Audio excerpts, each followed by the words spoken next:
Hello बच्चों, let us read the question. Question says the number of ordered pairs alpha comma beta where alpha comma beta belongs to minus pi comma pi.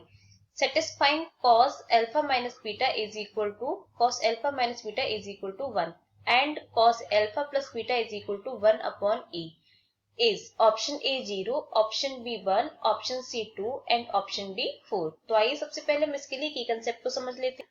की concept, तो इसके लिए की concept क्या हो जाएगा. तो हमें पता है कि cos x का ग्राफ कैसा बनता है. cos x का ग्राफ होता है जैसे y is equal to cos x हमारे पास फंक्शन है, हमें इसका ग्राफ बनाना है. तो इसका ग्राफ कुछ इस तरह का होता है.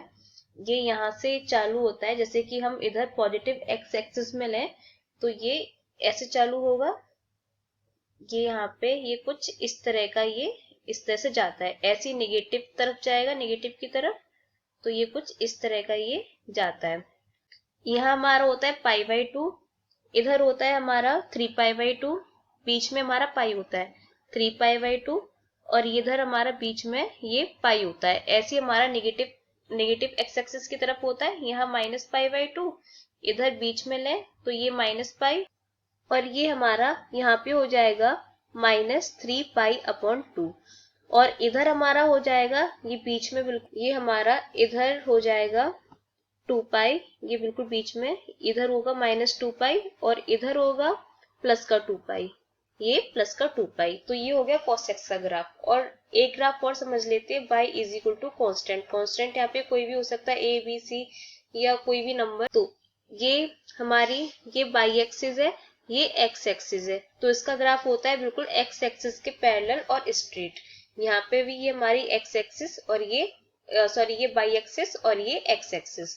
तो इस तरह से ये हमारा की कंसेप्ट हो जाता है. तो अब हमें यहाँ पे क्वेश्चन में क्या दे रखा है, यहाँ पे हमें odd number of ordered pairs बताने अल्फा कोमा बीटा, जहां हमें alpha comma beta minus pi से लेके पाई तक दे रखा है और cos alpha minus beta is equal to 1 दे रखा है. तो इसे हम लेते हैं यहाँ पर cos alpha minus beta is equal to 1.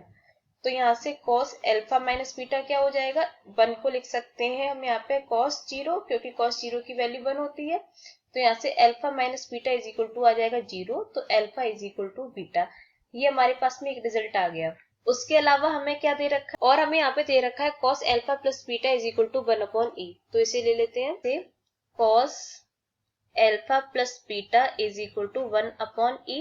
तो यहाँ से हम क्या लिख सकते हैं, हम यहाँ पे बीटा की जगह यहाँ से अल्फा पुट कर देते हैं. तो ये हो जाएगा cos 2 alpha is equal to 1 upon e.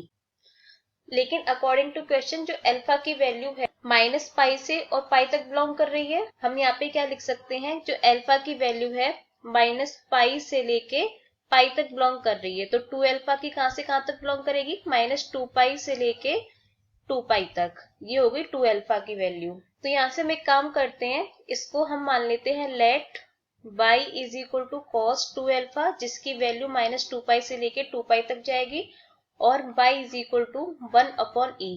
1 upon e हमारा यहाँ पे कांस्टेंट हो जाएगा. अब हम इन दोनों का ग्राफ बनाएंगे. तो ये यहाँ पे जो ग्राफ बनेगा माइनस 2 पाई से लेके 2 पाई तक, तो ये क्या हो जाएगा, ये हमारी ये x एक्सिस और ये y एक्सिस हो गई. ये हम यहाँ पे कुछ इस तरह से ग्राफ लेंगे, ये हमारा ये इस तरह से ये ग्राफ हो जाएगा. हमें सिर्फ माइनस 2 पाई से लेके 2 पाई तक लेना है. तो जो हमारा ये पॉइंट आएगा वो आएगा 2 पाई. ऐसे हम इधर लेंगे तो ये इस तरह से हमारा ग्राफ जाएगा और ये यहाँ पे हमारा आएगा माइनस 2 पाई, ये इस तरफ ये आएगा माइनस 2 पाई. तो हमें माइनस 2 पाई से लेके सिर्फ 2 पाई तक लेना है.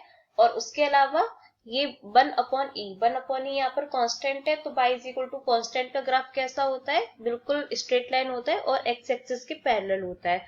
तो यहाँ से हम इसे इस तरह से ले सकते हैं, ये हमारा ये इस तरह से ये ग्राफ हो जाएगा.